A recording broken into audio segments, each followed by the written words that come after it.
All right, we're live. Welcome to Dive into World Building. Today we're in a goofy mood because Paul just said that commute times in the Bay Area have reached the lifetime of a red dwarf star. Was that it? Yes. So apparently, yeah. So apparently, commute times in the Bay Area.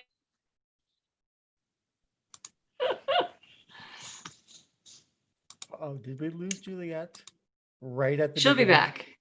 That would be hilariously That would be ironic. Your joke was so funny we broke Zoom. I did go to the trouble, but anyway, I hate when I hear myself twice.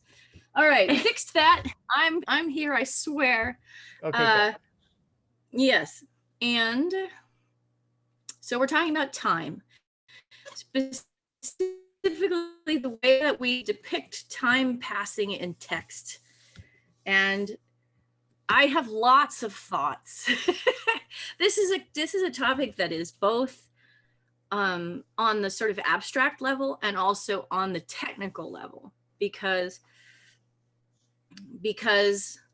I don't know, when there's something that, you know, we're talking about text and we're talking about how to do something in text, I like to think about the general principles, but I also like to think about how we transfer our general principles into a text form, if that makes sense. Into actionable, intelligence. Well, you know, like, so this is just a personal anecdote, but like, I went through a lot of English class, and I got through basically all of my English classes on instinct, up all the way through high school, right? And then I got to college and I realized, wait, you know, I'm missing some ingredients here. And the ingredient that I found out I was missing, but I didn't find out until much later that I was missing, was a sense of the methodology for taking the principles I was learning on my gut and turning them into techniques to use on a page. And I actually picked that up in discourse analysis in linguistics. And this is why I think everybody should take linguistics. This is my personal pet peeve.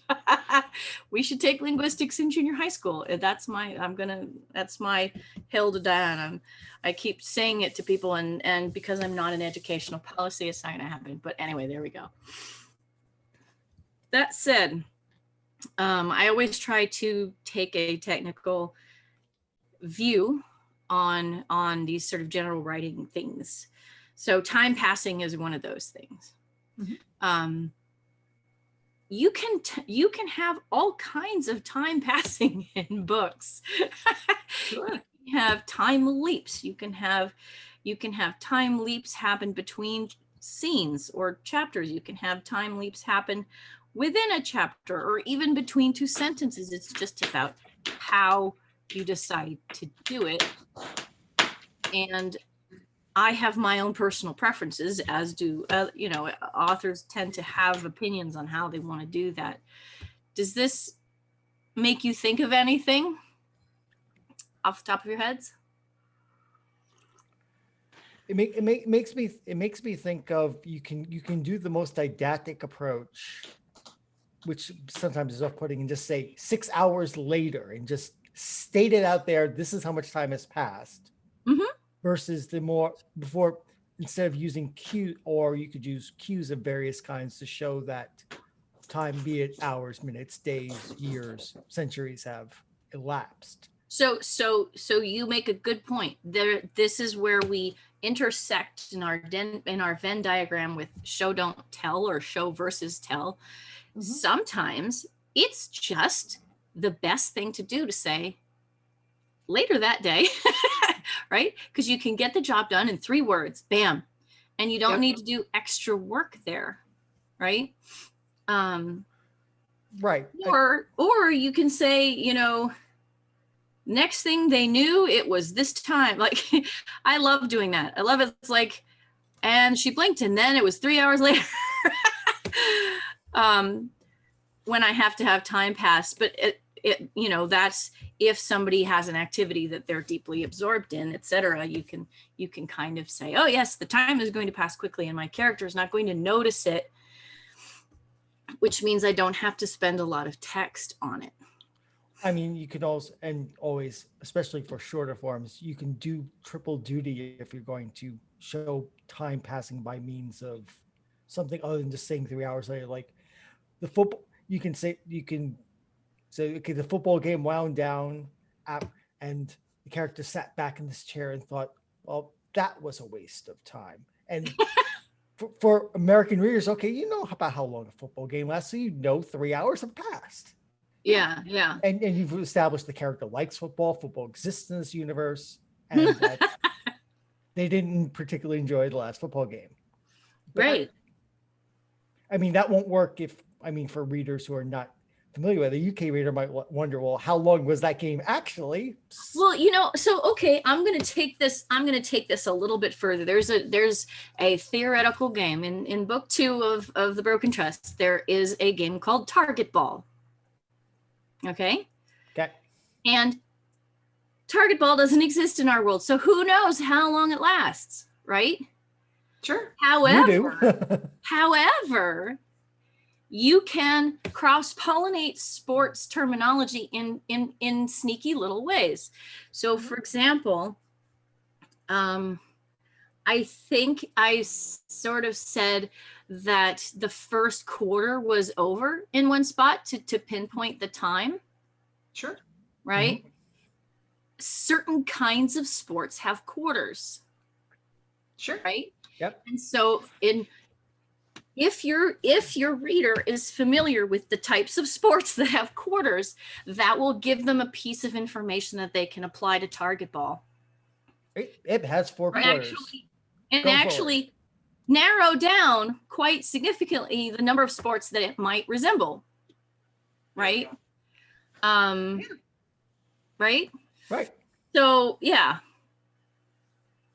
Anyway. Yeah, that requires, I mean, there's also a presumption, right? If you're talking about the first quarter, then there's the assumption that the full game is long enough to warrant breaking into quarters, right? Or breaking into halves. And right? Or intense enough, right? Yeah. There's an unspoken fragmentation of sports games, right? If you talk about the half, then everybody knows it's about X long. If you talk about the quarter, then everybody knows it's about Y long. And, if you talk about dinner, then you're playing, either Quidditch or rugby or not rugby, cricket.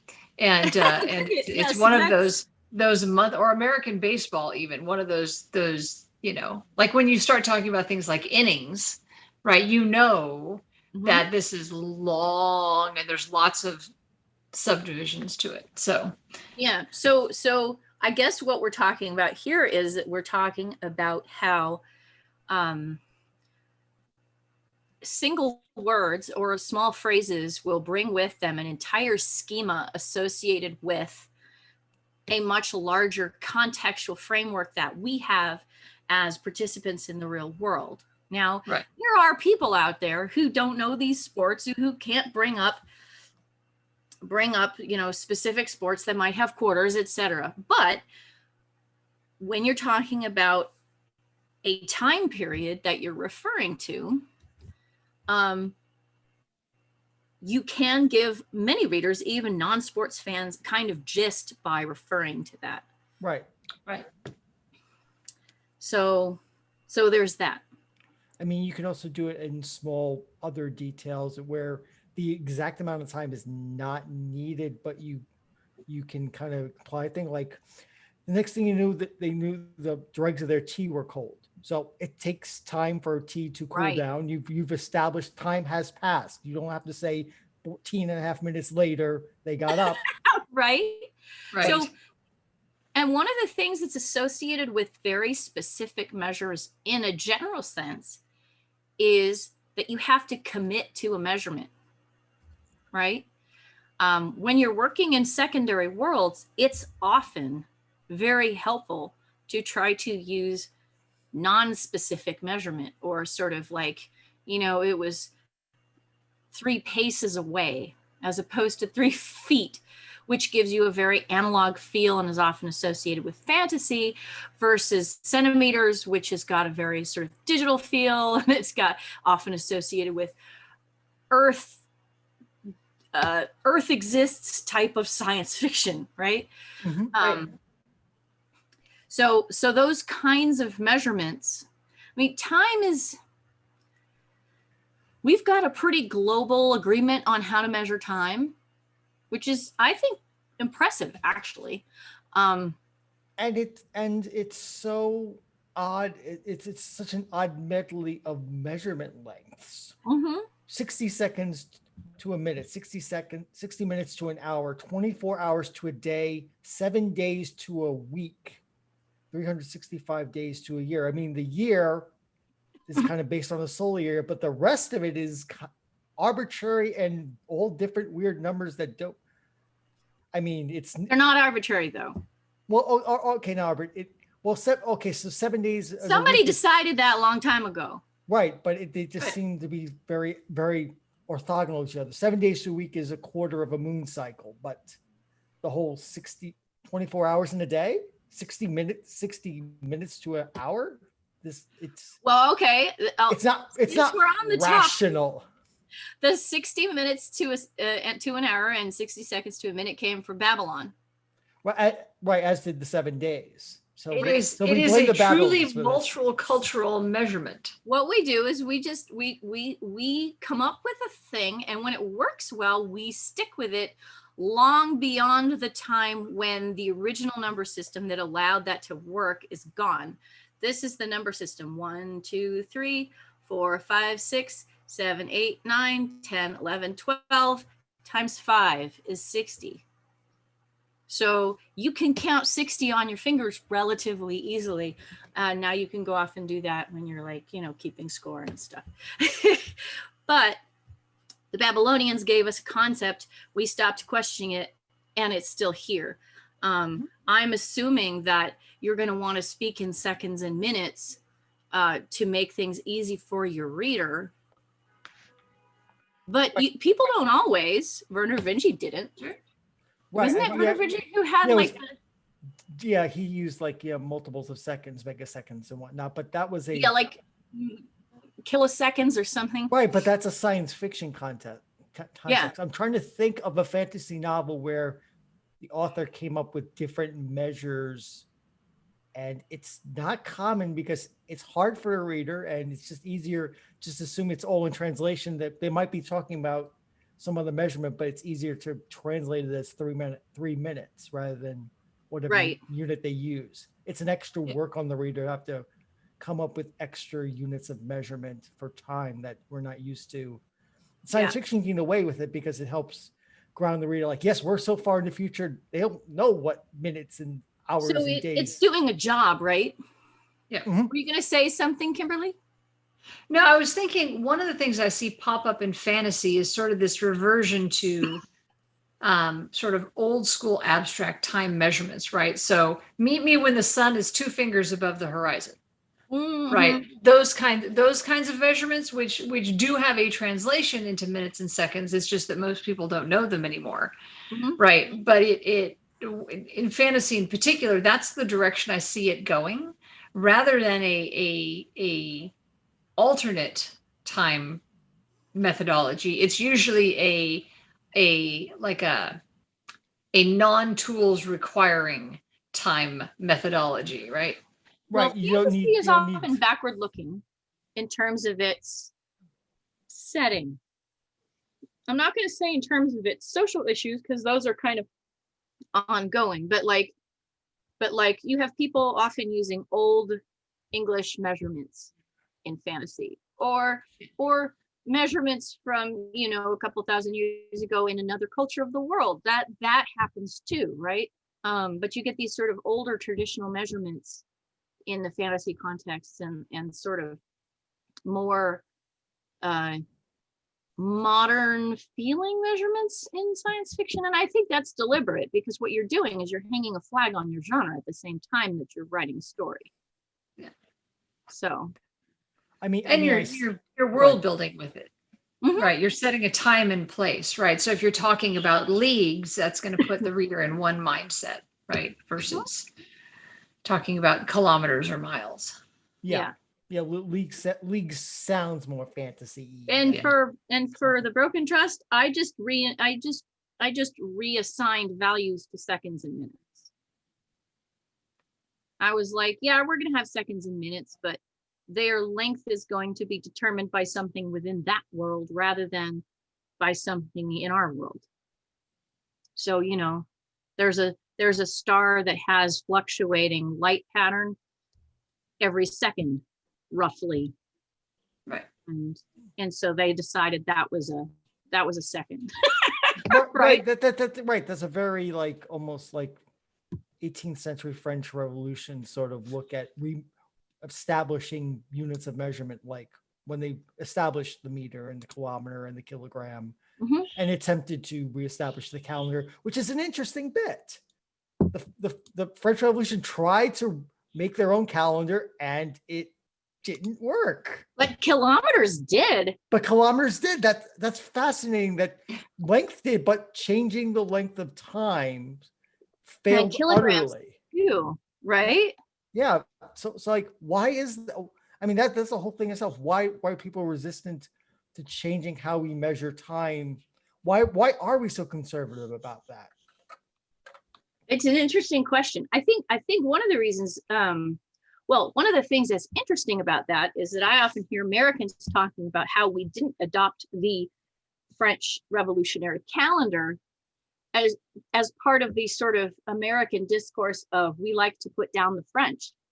But then they just kind of don't talk about centimeters, the metric system. Right?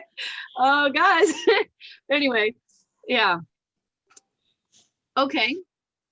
So I want to go back to time, and I want to go back to time passing in text.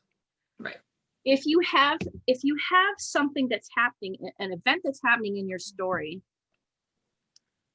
and you want to give the reader or the character, because you know the character and the reader often do their things simultaneously, the sense that time has gone by, what you often have to do is put more words on what's going on in that time period, because there is a way in which the number of words we're reading kind of subjectively adds up to a sense of time passing in text. Yep. I did a at the end, like in the last bit of my first novel, I had a countdown. I had like a 5, you know, the actions could take place for like 5 minutes. And I did find that I ended up measuring out not just the actions, but the words, the number of words I put on each given action, and lengthening and shortening. And I did it to heighten tension. So I had, you know, the paragraphs between, you know, second 5 and second 4 was longer than the paragraphs between second 4 and second 3. And then second 2 and second 1 was a shorter length paragraph. Then we get down to you know, the last second, and Are very you short. speaking specifically about nucleation? I am, yes. Yeah. Okay. I mean, it's your book, so you should talk about it. I talk about You know, I yeah. Don't say say your book's name, because readers are going to want to read. This is Juliet's show. It says, you know. Yes. You're welcome to reference your own book. So, and All right. my name, that's fine. This is not one of those con panels where you can't talk about your work. We're not soliciting 5-minute long sales pitches, but at the same time, do definitely. Sure. We would refer to any other work that we were talking about the text in. So if we're talking about the text in your book, just mention it. Sure. So, okay. Yes, that's cool, Kimberly. That's cool. Like this, it's interesting what makes for a sense of tension. I was actually, one of the things that I'm really fascinated by is subjectivity. Mm-hmm. How people perceive what's around them and how people perceive time, right? And so, in fact, when, you know, that thing that people do in battle scenes, it's ubiquitous now, but it didn't used to be. Like if you watch Gone with the Wind and you see the moment where the daughter has the horse accident that kills her, it happens like that. Right. Bam, and she's and it's all done. And you're like, what? Wait, what? Right? Whereas when you're in that subjective moment, like, you know, I'm standing and my 2-year-old child is about to fall off of something. Subjectively, I perceive that time as longer than it is, which is one of the reasons why now we have these slow-mo pieces in high action sequences, right? Partly to, you know, it's partly to show off how cool the actors are and how cool these great stunt people are, but it's also to sort of reference our subjective sense of the passage of time, or the character's subjective sense. And so you can do that while writing too, right? But the way that you stretch out that split second is by putting more words into it. Right. Yeah. So on some level, words are a measurement of time in a sort of literal sense, even though they're not, well, I mean, I was going to say they're not really, you know, fixed in their value, but you can take it down even to a lower level, right? This is something that I'm doing in the Selimna Dialect, which appears in Transgressions of Power, where the Selimna dialect is described as people speaking slowly with stretched vowels and lots of so, right? And so they say so a lot in a very particular, it has a very particular sort of discourse function. But I also try to give the words in those people's mouths more tense and long vowels, more diphthongs.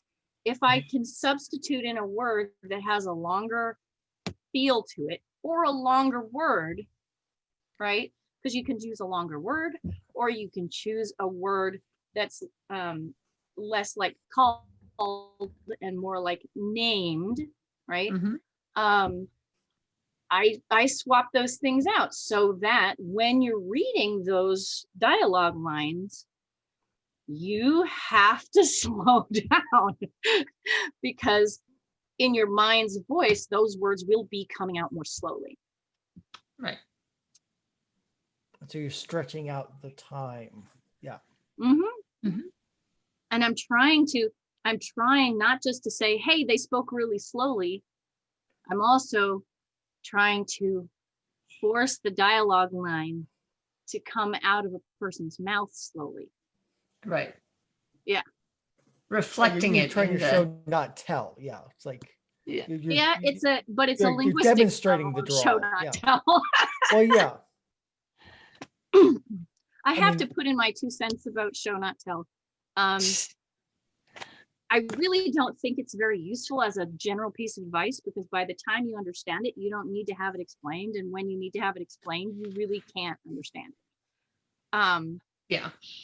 It's all a matter of choices, right? Sure. It's where your focus is and what your attention is on, right? Yeah. It's a whole bundle of social and writing choices that are not necessarily for every reader, every genre, every book. Right. So. And you know what? Telling things is better a lot of the time. Yeah. You know, you don't, here's an example from my early writing. You don't want to spend, don't want to make the reader spend a minute trying to figure out why everyone in the room is wearing a particular garment. You just say, it's a cast mark, move on. Right? Yeah. Don't require people to put their attention on things. Yeah. Don't belabor it unless there's a reason, right? Right. And showing is all about making sure that the attention and the deductive powers have to be engaged.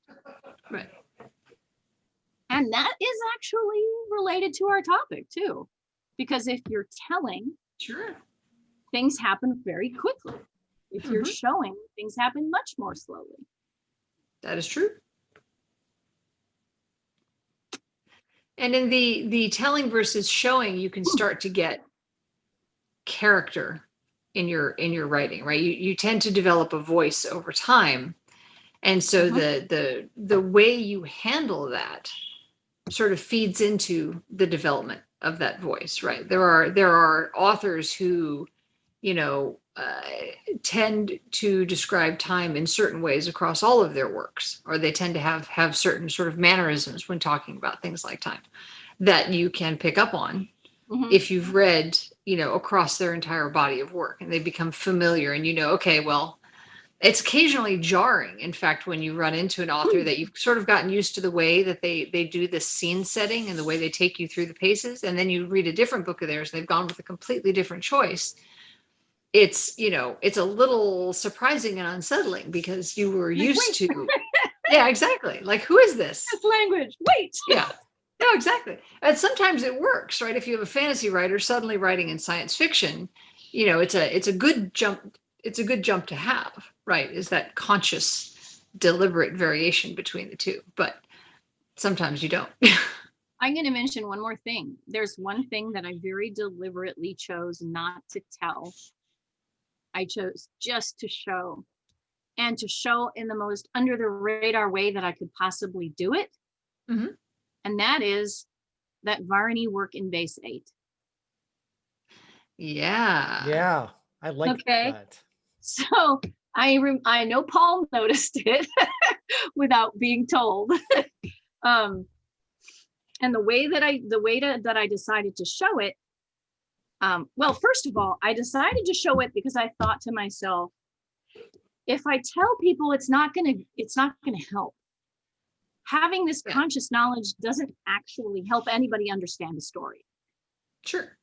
So there's no reason for me to explain it. Right. Because they would want to do something with it, right? Ooh, what do I do with this piece of information? Nothing. It's a background. So I didn't tell, right? But I didn't want to say, show it in a really obvious way. So I didn't want to say, oh my gosh, it's 9:62. and it's almost 10 o'clock, right? Because that would be super distracting, right? Yeah. It also points the reader at a secret that's not there. Right. I find when you present something like that, they're like, where am I going to use this? What secret can I uncover? Right. Yeah. It's like when you give NPCs really these names. Point is that when you are giving a piece of information to a reader explicitly, they can very easily conclude that they're supposed to do something actively with it. Use it for deductions, use it for whatever. So in the end, I do a lot of funny stuff. I use feet and inches for height, but I mostly try to do just sort of paces and that kind of stuff. I try to stay away from very, very precise measurements. And the other thing that I do is I always have people estimate time periods in measurements of 4, 8, 12, 16, 20, etc. So that people can see, like I ran across this line in my galleys, Mercy, are you 4? And it was funny because as I was writing that, I actually wrote, Mercy, are you 5? Because that's what somebody in this world would say. And then as I was going through my revisions, I looked at it, I was like, that's not right. That's the wrong number. Say that. She would say, Mercy, are you 4? Yeah.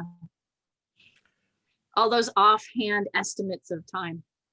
That's my main tool for conveying that that particular detail about far in time. Speaking of using time, you can use time measurements as a way of estimating other things. Like, for example, in space opera, you time and you can use time for travel, especially if you're traveling at light speed or whatnot. But we also do it here on Earth. Like, yes, I'm 2 hours from home. I'm not, let's say I'm 100 miles from home. I'm 2 hours from home. found that very to be a very Californian thing. It's And Californian, and also it's also Canadian. Really? Yeah. I actually literally had a discussion about this with somebody. They wrote a whole article from me about time as a measurement of distance in Canada. And I was like, wow, that's pretty cool. Hey, we do that in California too. I think one of the reasons why we do it is because Are we circling back around to traffic? Right. There's so many different variables. Like there's distance, there's the speed of the vehicle, there's also the number of vehicles on the road. There are a lot of different variables that go into it. And so estimating it by time is more useful for the purposes of the person on the other end who might be anticipating your arrival. Yep. I've run into this problem before too, where someone's like, yeah, I'm 5 miles out. And then, and the person on the other end's like, all right, that's going to take them, half an hour or whatever. But the person who had said 5 miles out was shorthanding. So they didn't literally mean actually physically 5 miles out, but they were in their mind, the time was about the same as it would have been if they were 5 miles out. Well, and so they showed up earlier than expected because they were, because it was non-literal usage. Exactly. Oh yeah. That border between the literal and the non-literal is something that I love to play with because it is so often relevant, even in our own lives. Was that meant literally or not? It goes to a lot of different stuff. We're zooming in on Kimberly.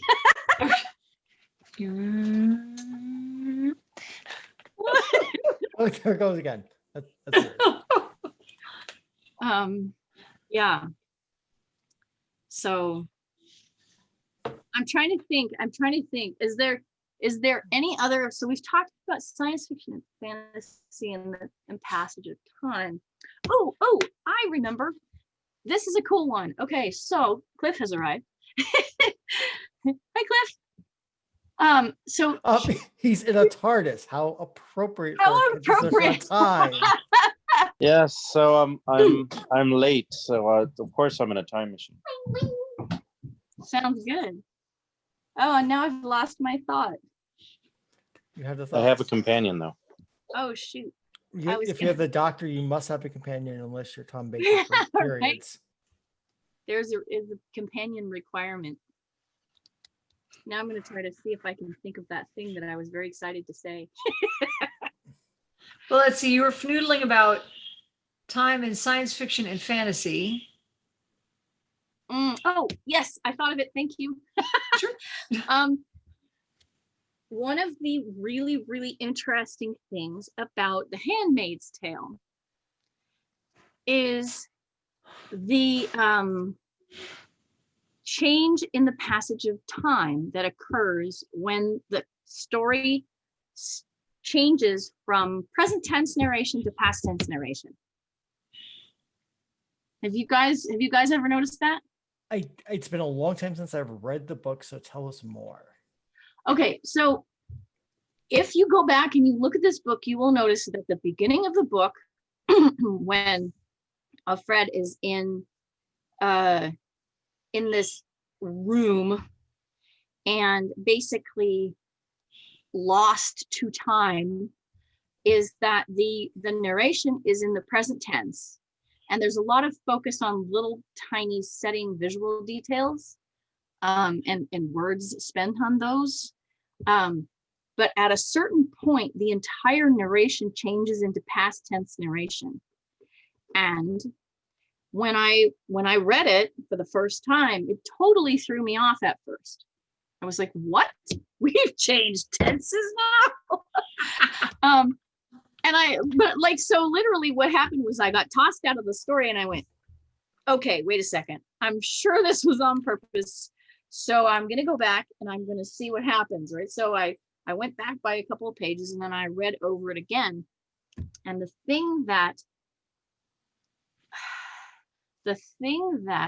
was really striking about it was that once the past tense narration started,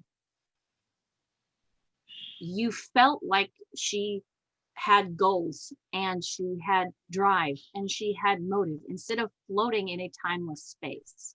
Right. I think that part of what did that was this sense that a present, something that's happening in the present is unfinished, right?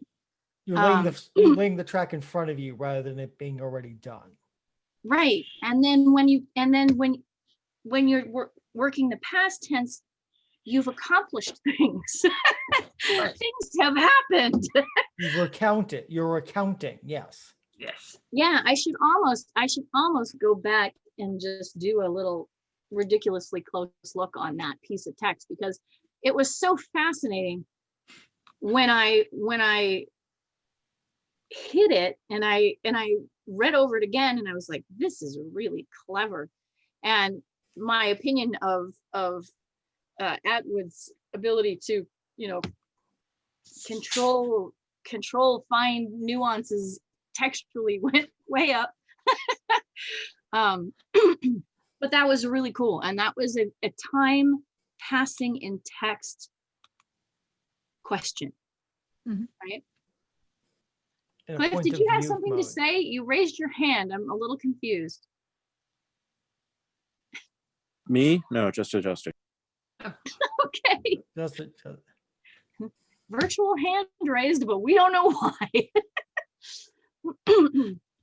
Does that make sense? I know that when I'm doing alien point of view, like my alien points of view in the Allied Systems stories, I like to be in present tense narration, first person present tense, because it gives the narration a kind of immediacy and a sense. It sort of traps you in that person's brain in that moment as they're experiencing things. And it's an intimacy. Yeah, it gives you an intimacy, and it tells you very specifically, it is your job right now to be with this person and be who they are with them. Right. And I'm figuring doing I do out this, at I the do same that. time that they do. Yeah.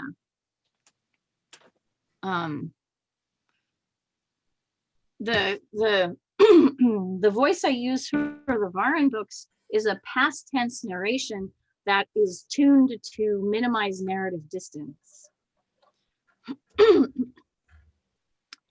So that you're as much in the person's head as you can be without being in first person. Right. And I know that's, it sounds extreme, and I haven't gone through and analytically made sure that every last data point is as deep in as possible. But I did do that experimentally several times as I was developing the style that I used for the books. Now you got me thinking. I'm thinking about present tense, first person versus past tense.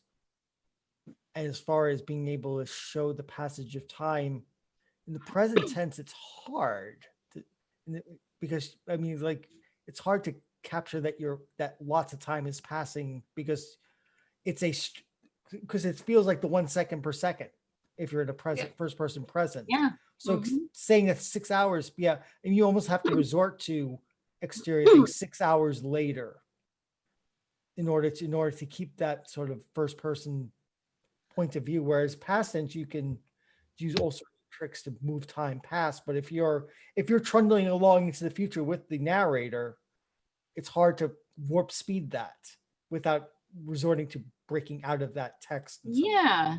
And sometimes you can do it with little tricks that use the character's judgment and subjectivity, like hyperfocus or other kinds of stuff. If you can have the character judge the passage of time rather than tell you that time is passing, that can work. Right.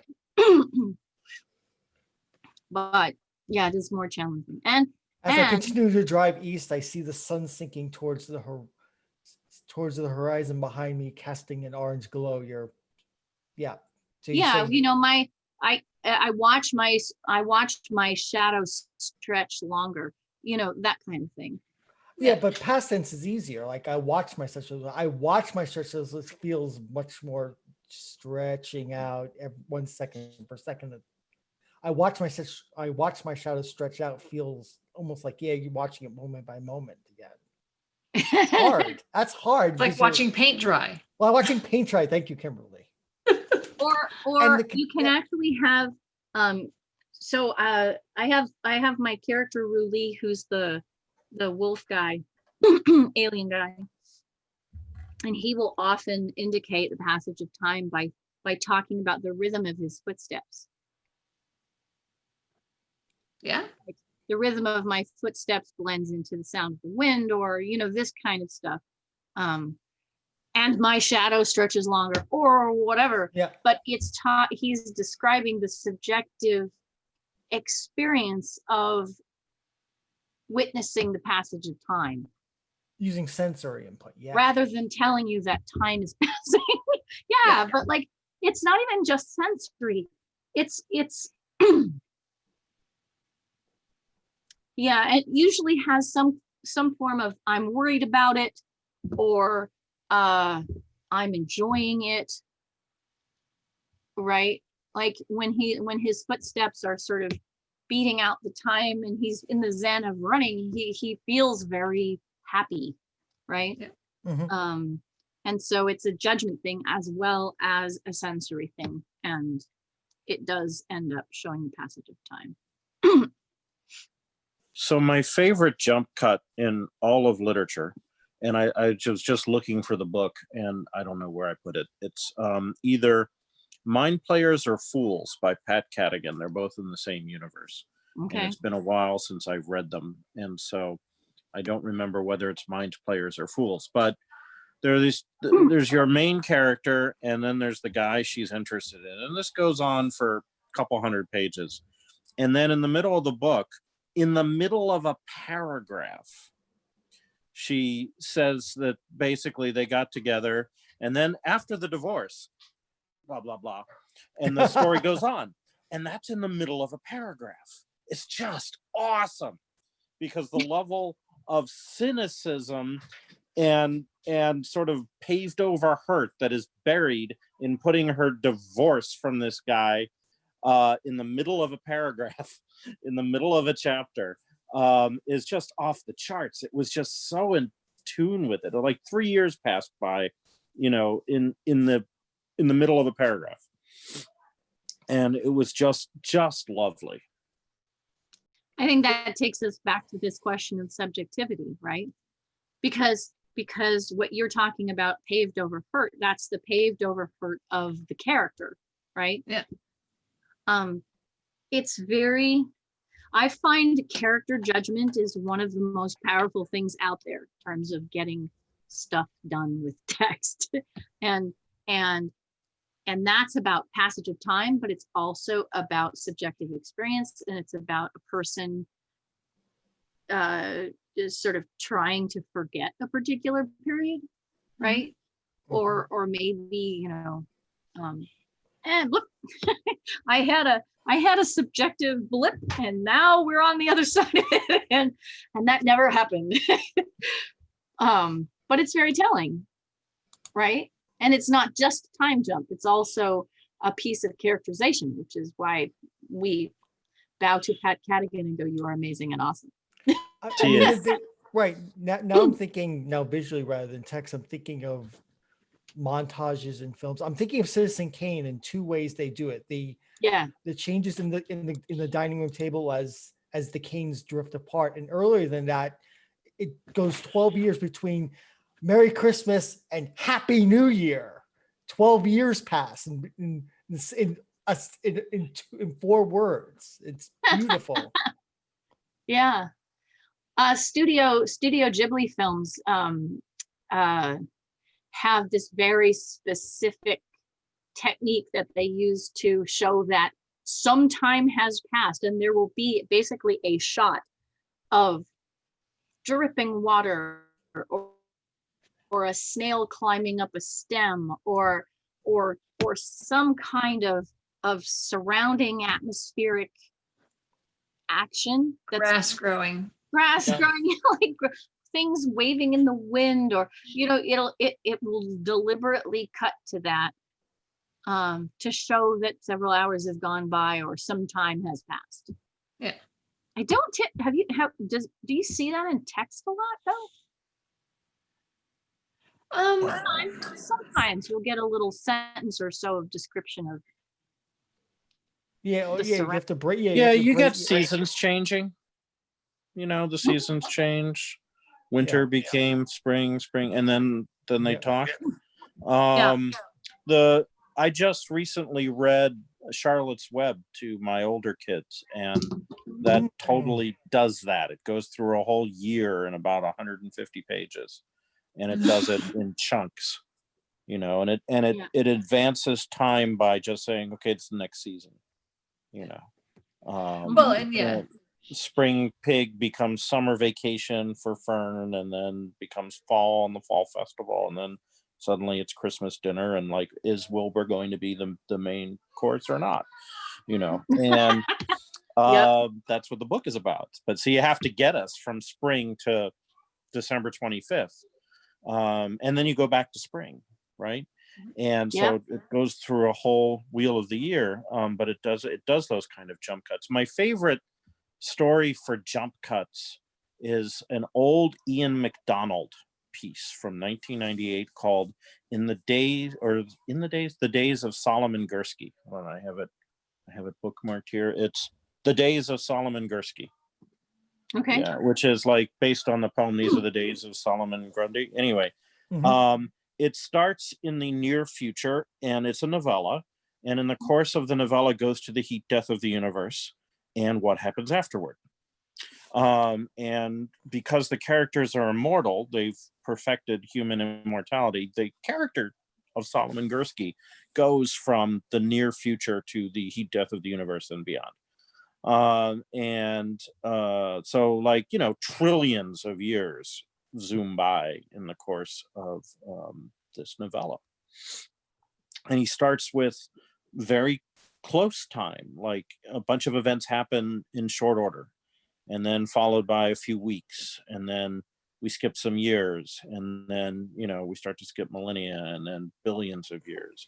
And anyway, that makes me think of, I mean, time travel is not quite what we're talking about here. It reminds me of a couple of time travel things, like say Robert Silverberg's Project Pendulum, where the jumps back and forth get longer and longer until they're going 90 million years in the future and into the past. Right. Yeah. In this case, the zooms, just the length of the strides of each jump becomes greater. It magnitude sounds greater. almost Stapledonian, like you're talking about trillions of years there. Yeah. It is absolutely. Yeah. In the Days of Solomon Gursky is what you said the name of? Yeah, was? Gursky, Gursky. I'm gonna have to look this one up. I have not read this story. Yeah, and it's set in the universe of one of his books. Yes, I know. It's a miracle. He one of his, I think maybe his first novel, which is, again, I think the 1990s, is about human immortality, and the corporation that invents it makes you indentured servants to pay for it. And that's what that novel is about. And this is a novella set in the same world that just uses that background as a way to tell the story of humanity and the heat death of the universe. And it like goes way beyond where the novel went, even though it's shorter.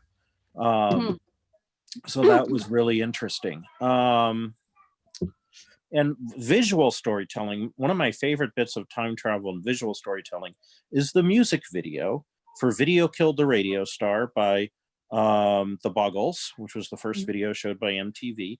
And it starts off with a little girl listening to the radio, right? The radio star. And then at one point she turns to the camera and then fades to an adult woman with the same color hair crouching so that she occupies the same space, and then stands up, indicating that the girl has grown up to be a young woman and is now an adult. And they just, you know, this is the 80s. So they did the fade where like the girl fades and the woman who's occupying the space then rises. And you're like, oh, okay, she's grown up now. Three more things. We've just jumped, 15, 20 years into the future. And now all of a sudden the radio star is nostalgic and video is there, right? Which is what the song is about. Mhm. So the rest of the video doesn't make a whole lot of coherent sense, but that part is like just very crystal clear. So like many music videos, it is highly surrealist. But Well, I think you've got yeah. a key point there too, right? Is communicating to the reader what you're doing with time, right? Or the viewer, right? Like the Witcher short, shows came out for Netflix, and it took people a surprisingly long time to figure out they were out of order, right? That they were not in linear time order. And that there were large spans between them because they didn't bother to read you in, right? The character is semi-ageless, right? So over the course of all of these stories, there's no visual difference in the character between the first story and the last story. It's everybody around them who changes, right? And it took everybody a while. They didn't telegraph it, and there was certainly some flack. And I think the producers came out and said, yes, we did this on purpose. Here, have fun, and that sort of paved over it. But communicating to somehow that you are actively messing with time. If you don't communicate it, you become an unreliable storyteller, right? You become an unreliable, an unreliable storyteller. Narrators is great, but being an unreliable storyteller is not. Well, it depends. If you communicate clearly that you can't be trusted, right, then you can do a lot, and people will go with it as part of the sort of the meta narrative that goes with the story you're telling. But if you fail to communicate what you're doing with time, or you fail to communicate what you're doing with narrative, that tends to piss people off surprisingly a lot. Yeah. Right. There's some people who are like, oh, that's cool. I didn't pick up on that. Yay. And there's some people who are like, I'm going to burn this book, and they're like done because you betrayed them. Right. So it's something to be messing with time, and failing to communicate or deliberately not communicating is something to be handled lightly. It's just a way to piss everybody off real fast.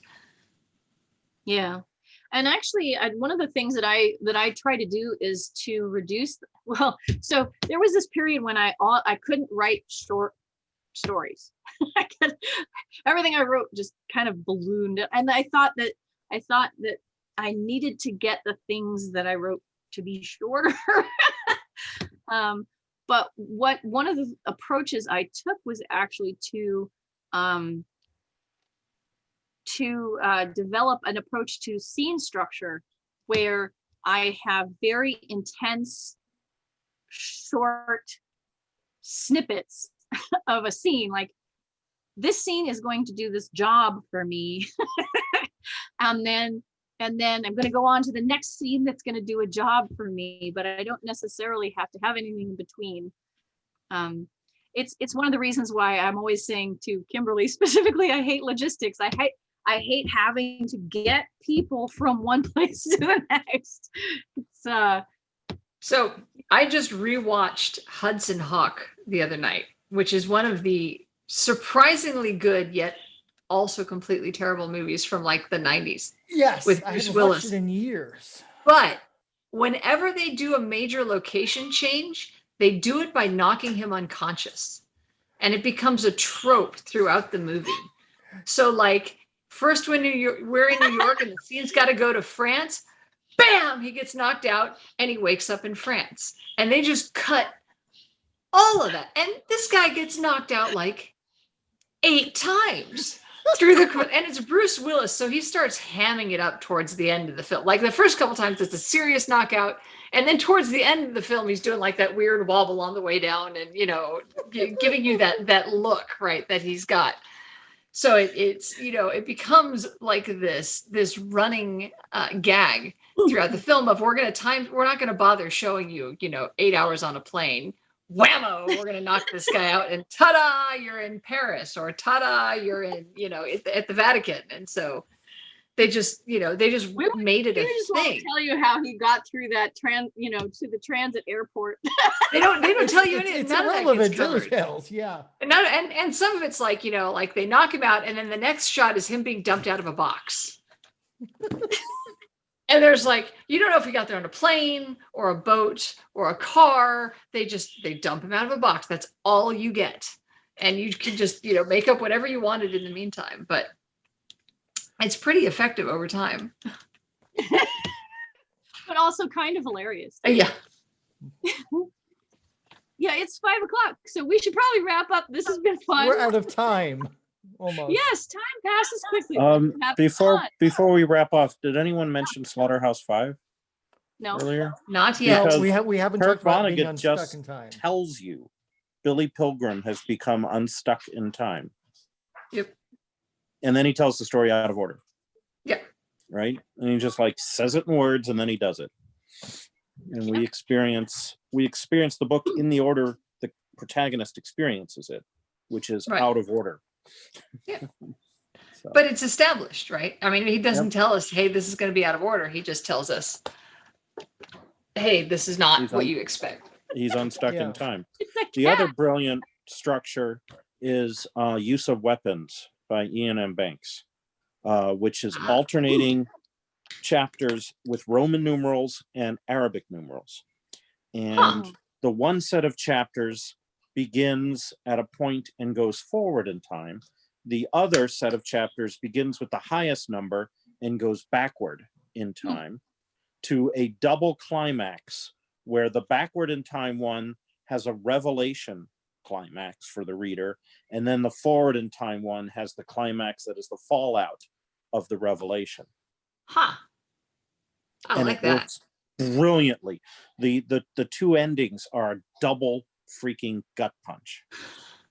And then there's the epilogue, and the epilogue is chapter 1 of the next book that was never written because it doesn't have to be written. You already know Right. what's going to happen. We already know everything we need to know. Yes. Very nice. Awesome. So, we're going to wrap up. We will meet next week. We'll talk about topics, etc., in all of the applicable venues. I know that I have an appointment coming up on, I think it's like the 22nd. Mhm. Yeah. Oh, you know 22nd what? would be That's next. next week. Yeah, it'd be next week. So Yeah. maybe we're So not meeting I'm next not week. gonna be able to make the show next week. Sorry. That's But right. we will meet the. That I was like, it's coming up. Is it this week or no? So I have an appointment that I have to attend. So I won't be able to do it. We could always reschedule, but I will talk to you about that online. In any case, I hope you guys have a good week, and we will talk again soon. Thanks for I'm gonna watching. Sounds good. All right. Stop.